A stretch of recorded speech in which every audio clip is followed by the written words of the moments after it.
lidi, hello people. Dnes bych vám ukázal, jak se dá diagnostikovat nejběžnější závada tady tohoto zdroje. Today I will show how to diagnose the most common problem of this power supply unit. It's Dell switching power supply 635 W. Je to Dell spínaný zdroj 635 W. And the model is F635EF-00. Model je F635EF-00. V minulém dílu jsme se ukázali, že při zapojení tohoto zdroje do napájecí sítě se okamžitě všechno rozběhlo na plný ventilátory. In the last video I showed you that when you connect this power supply into the Dell Precision computer, the full fan power is spinning, and the difference now is that the power supply is out, and when I will try to turn it on, it make nearly no noises. Rozdíl mezi tím, když byl zapojený a když je teďka vytažený, když ho vyzkoušíme teď, tak nebude dělat skoro žádné zvuky. Vyzkoušíme ho tak, že ho připojíme do zásuvky, slyšíte, že nic neběží a po stisku testovacího tlačítka se zdroj rozběhne jenom na nízké otáčky. After connecting the power cable and pushing the testing button, the power supply just run very smoothly, běží pouze velice potichonku. You can see maybe, and after turning off, it also turns off. Takže po sepnutí lehonce běží ventilátory, po vypnutí se vypne. So now I have here the multimeter, and I will measure basic voltages on this power supply unit. Zapl jsem si multimetr a budu měřit základní napětí tady tohoto zdroje. First of all, we will measure the voltages without turning on, so it's turned off. I will put my crocodile. It has only one contact. From the bottom there is no contact, there is only plastic clip. So I'm touching just this long plate, this long contact, not from the bottom, because from the bottom are other contacts. It's important to know that I'm doing just this one, yes? Teď je důležité si dotknout jenom horního kontaktu, ne ze spodní strany. A abych ho nemusel držet pořád, tak jsem použil tady ten krokodýlový, tady ten krokodýlek, mám ho jenom v červené barvě, přestože budu dávat ground, ale dotýká se jenom ta horní ploška. It's red, but this is a ground probe, the black one. So I will click it here. So with this probe I'm touching only this ground pin, the long one. Takže dotýkám se jenom toho horního.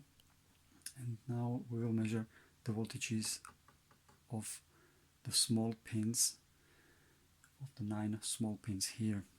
And I have also a table here, and we will check it with my previous measurements on a good power supply. Takže budeme měřit postupně ta napětí na těch pinech a porovnáme si, jestli jsou v pořádku. The ground is 0, it's okay. Next 5 volts standby should be 5 volts. Okay, we have no contact here. It should be like this.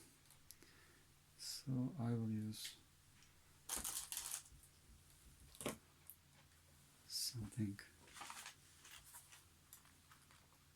to hold better this contact. Okay, the first number bottom.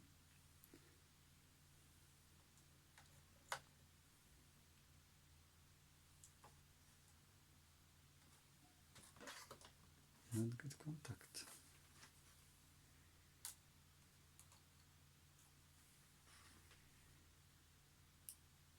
Yes, now we are there. Takže you see, the first is ground, second 5 volt standby. Okay, it's nearly 5 volt. The third pin should be 0. It's 0. After running, after switching on, it will be minus 12 volts. Next pin is fan control, 0 volts, okay. Power OK pin, 0 volts, okay. Power supply on, it means working. Now we have 9.6, about 10 volts is okay. Bigger power supplies can be about 5 volts. We have 9.99, 9.6, it's okay. Alert pin, 0 volts, okay. And the next two pins, PSTA 1, 5 volts, 0 volts. Teď jsme proměřili, když je vypnutý zdroj, vidíte, že to souhlasilo, četl jsem to v angličtině, ale asi není žádný problém. Now I will turn with my left hand the power supply on, nyní zapnu ten zdroj a budeme to měřit znovu. And we will measure it again. So I will turn it on. Now the fan is spinning and we will measure the next column. Teď to běží a budeme měřit druhý sloupec. Ground 0, okay. The second pin, 5 volts, seems to be okay. The third pin, minus 12. It is minus 11.4. It's okay. Next, fan control, 0 volts. It's some signal communication, takže další pin je v pořádku. Next one, power OK. Now, power OK is really different, takže power OK je rozdílný. There should be 4.9, it means 5 volts. Mělo by tam být 5 voltů. But we have 0 or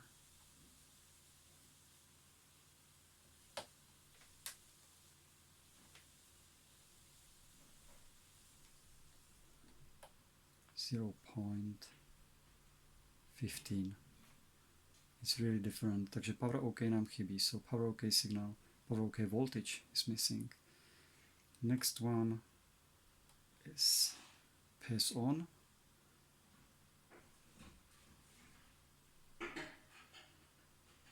PS on 10 volts. Also difference. Alert 5 volt, nearly the same. Yes. And the last two, 5 volts and 0 volts. Takže co se nám hodně liší, so where is the difference? Liší se nám power OK a PS on. Power OK once more, 0.15 and PS on 10 volts. Yes. So we have two differences. Máme dva rozdíly. První rozdíl je v power OK signálu a druhý je v PS on signálu.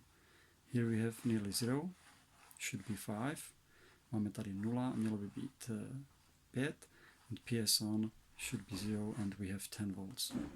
So those two are problems.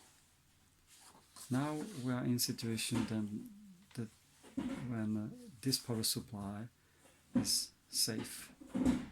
When we will try to find where is the problem, we should open the power supply, and it's really dangerous for people who don't know what they are doing. So please be careful, or ask people who can or who understand how to work with disassembled power supply, because inside are places, are very hot places where is nearly 300 volts DC, and it's very dangerous for people's health. Takže teď se nacházíme v situaci, kdy máme zavřený ten displej, můžeme na něho sahat, nic se nám nestane, nejsou tady místa, která by nás mohly zranit, ale v momentě, kdy ho rozděláme a budeme hledat příčinu, kde ten problém je, tak jsou tam místa, která jsou nebezpečná a můžete si sáhnout až na 300 a více voltů. Even you can touch the high voltage also when this cable is disconnected, because there are a lot of capacitors, že tam je hodně kondenzátorů, that are charged for a high value of voltages. So if you don't understand electronics or you don't understand power supply units, don't open this box and just replace the unit or ask people who know how to repair it to repair this box. If you have the same problem with the voltages as I show you, you can repair it according to my next video. Now I will open it, and in next video I will show you where can be the problem. Když máte podobný problém jako já, změřili se stejný rozdíl na Power OK signálu a na PS On signálu, podívejte se na další video, kde vám ukážu, v čem ten problém může spočívat. Jestliže už teď se někde lišíte, pak to nemá ten stejný význam, pak máte zřejmě jiný problém a je potřeba se zachovat jinak.